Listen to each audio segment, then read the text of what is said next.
Le 31 octobre 2020, les Ivoiriens seront appelés aux urnes pour élire leur président.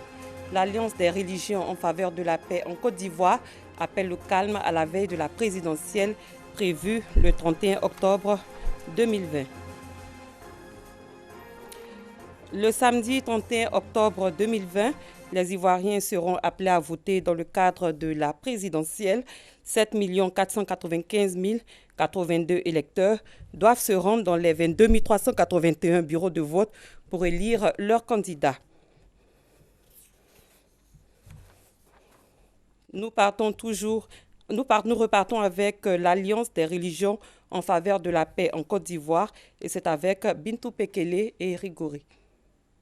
Mosquée de la Rivera Golf à quelques heures du scrutin présidentiel. L'Alliance des religions en faveur de la paix appelle hommes politiques et population à la non-violence. Depuis le début du processus de l'élection présidentielle 2020, le climat social ivoirien n'a cessé de se détériorer crescendo. Chaque leader politique, en prenant les religieux à témoin, a fait le point des bonnes actions de son camp en faveur du dialogue, en rendant le camp adverse responsable des difficultés ou blocages constatés. Toutefois, tous, sans exception, se sont engagés à contribuer à la culture du vivre ensemble de nos populations, nonobstant les différences culturelles, politiques et religieuses de celles-ci.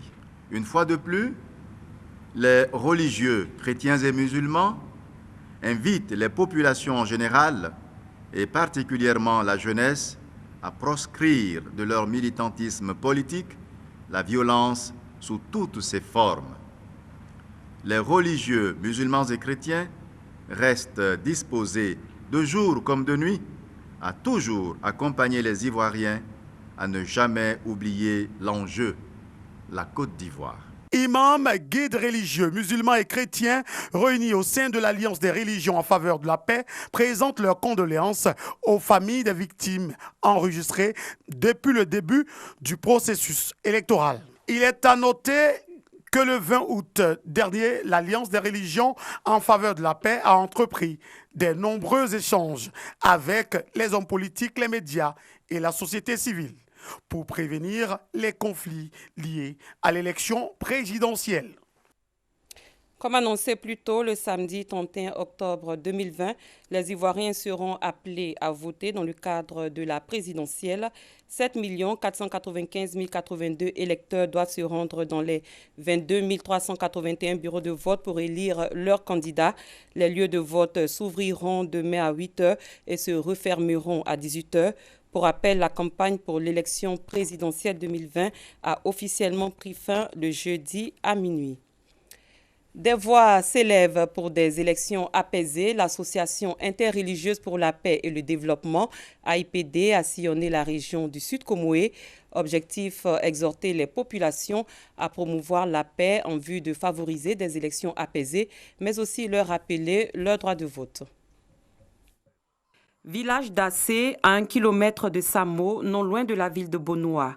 Cette localité a abrité le samedi 24 octobre dernier la cérémonie marquant la fin de la tournée de sensibilisation de l'Association interreligieuse pour la paix et le développement AIPD.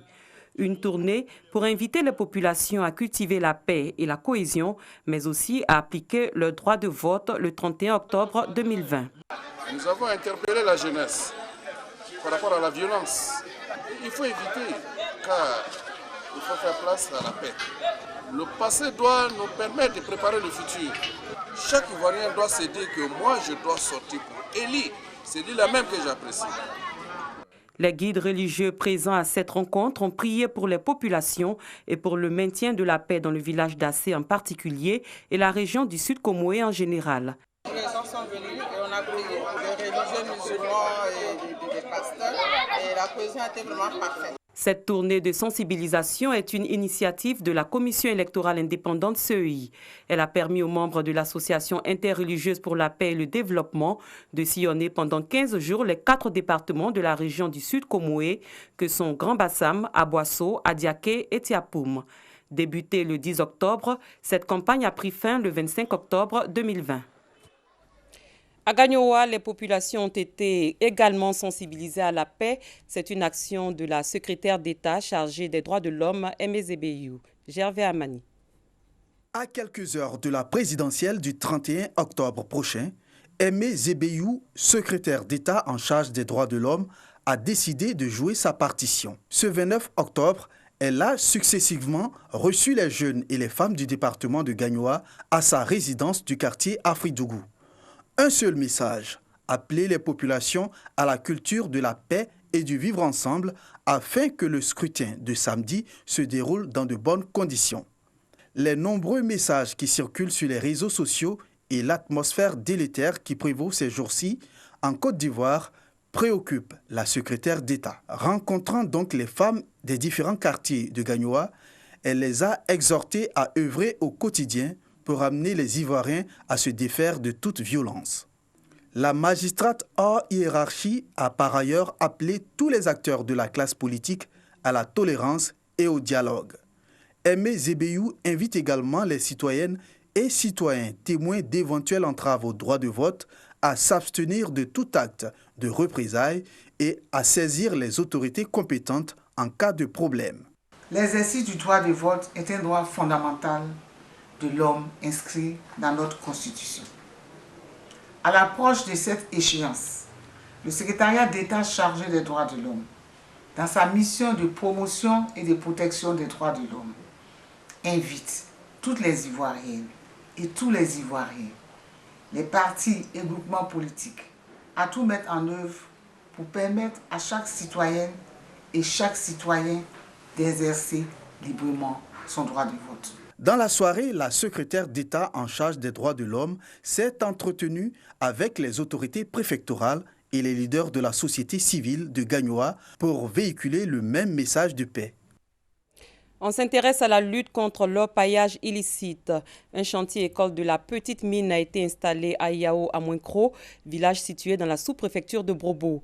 L'ouverture de ce chantier école a été faite par le ministre des Mines et de la Géologie, Jean-Claude Kwasi. Djeneba Ouattara.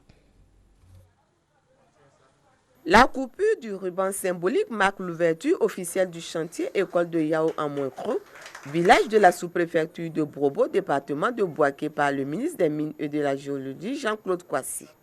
L'initiative du gouvernement vise à assainir, organiser et encadrer l'exploitation minière à petite échelle. Les toutes premières promotions ont trouvé de l'emploi et pour les autres promotions, nous les exhortons à s'installer dans les couloirs minéralisés que nous avons prévus.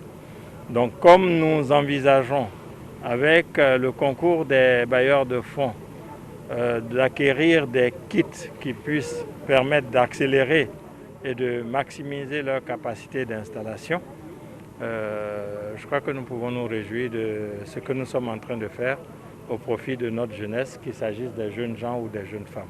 10e du genre après celui du premier à Bozi, le chantier école de Yao à Mouinkro compte 30 apprenants, dont 8 filles. Pendant 4 mois, ces jeunes seront formés aux techniques et aux méthodes de l'exploitation artisanale et semi-industrielle. Une activité qu'encouragent les cadres et les responsables de sociétés coopératives. C'est une manne qui nous tombe du ciel. Cette école va servir. Nos enfants vont être formés et la richesse va être distribuée. Je crois que nous devons dire merci à Monsieur le ministre. L'orpaillage clandestin est quelque chose qui véritablement détruit nos enfants. Il ne s'agit pas seulement que de réprimander, mais d'amener ces jeunes-là à la légalité. Les jeunes ont été exhortés à sortir de la clandestinité et à s'approprier le dit projet en vue de leur insertion socio-professionnelle. Au 31 décembre 2019, la Côte d'Ivoire a réussi en moins d'une décennie à multiplier par 4 sa production d'or et par 24 celle du manganèse, selon le ministre Jean-Claude Kwasi. Un mot de culture prévu du 11 au 25 octobre 2020. La Bissa a finalement eu lieu le 20 octobre dernier en raison de la pandémie de la maladie à coronavirus. La tradition Zima dispose que dans les situations de calamité, il existe un rituel particulier qui permet au peuple de célébrer la Bissa en attendant des jours meilleurs. Sa Majesté Tanoué Amon et les dignitaires de la Bissa ont consenti à respecter la tradition. Victorien Angwa. Grand Bassam, quartier France. Nous sommes au Palais Royal pour la célébration de l'Abissa 2020. Un Abissa exceptionnel dans un contexte particulier, Covid-19 oblige. Dans les traditions de l'Abissa, il est prévu qu'en cas de guerre, en cas d'épidémie, le peuple ne pouvait pas être réuni pendant les 3 semaines de l'Abissa. Sa Majesté Aoulatanoé Amon et les notables n'ont eu qu'à puiser dans la richesse de la tradition pour dire la tradition a prévu que dans ce cas exceptionnel, l'Abissa se traduit en une journée. Les dignitaires de l'Abissa ont accepté d'agir parce qu'il faut protéger la communauté et les amis qui participent habituellement au Nouvel An du peuple Nzima. Le rassemblement habituel pour sortir les dongolais et les 3 tambours femelles qui l'accompagnent a eu lieu. Cette fois, le départ vers le Palais Royal se fait en silence. Habituellement, lorsqu'on fait la libation de sortie du tam-tam, le tam-tam donne son premier son. Là, vous avez vu de manière très silencieuse que cela s'est passé. Tout simplement pour dire qu'on est dans un cadre spécial de l'Abissa. C'est un Abissa des calamités. Et aujourd'hui, vous avez eu donc l'occasion de le constater. On a sorti les tam-tams. C'est maintenant qu'on vient à la cour royale. Et c'est là que le roi va officiellement donner l'information que l'Abissa va se dérouler de manière spéciale. Présentation du tam-tam au roi après l'invocation des mannes et départ sur la place Abissa pour quelques minutes. Il s'agit ici d'annoncer au peuple que l'Abissa prévu du 11 au 25 octobre a bel et bien eu lieu ce 25 octobre 2020 dans le respect des us et coutumes Nzima. Cela en prenant en compte les recommandations de l'épidémie à coronavirus. Hors de nos frontières, la justice kenyane a condamné vendredi à 18 ans de réclusion 2 accusés reconnus coupables début octobre de complot en vue d'une action terroriste et de soutien au commando qui a attaqué le centre commercial Westgate à Nairobi en 2013. Et des manifestations ont été organisées à Paris et dans quelques villes de région en France ce jeudi 29 octobre dans la soirée pour protester contre le reconfinement. À Paris, entre 150 et 200 personnes se sont rassemblées place de la République. À Toulouse, 120 personnes sont venues sur l'emblématique place du Capitole face à la mairie pour protester contre les mesures gouvernementales. Un peu plus tôt dans la journée, des forains ont également mené des opérations escargots dans plusieurs régions pour protester contre l'interdiction des fêtes foraines. Nous terminons avec la Grèce où au moins 14 personnes ont été tuées et plus de 400 blessés par un puissant séisme qui a provoqué l'effondrement de plusieurs immeubles dans l'ouest du pays. Selon un nouveau bilan par le ministère de la Santé, un mini tsunami s'est produit sur l'île grecque de Samos en mer Égée et des dégâts matériels dans des bâtiments ont été enregistrés à la suite de ce tremblement de terre. Fin de cette édition. Merci de l'avoir suivi. Très bonne soirée. Je vous retrouve demain.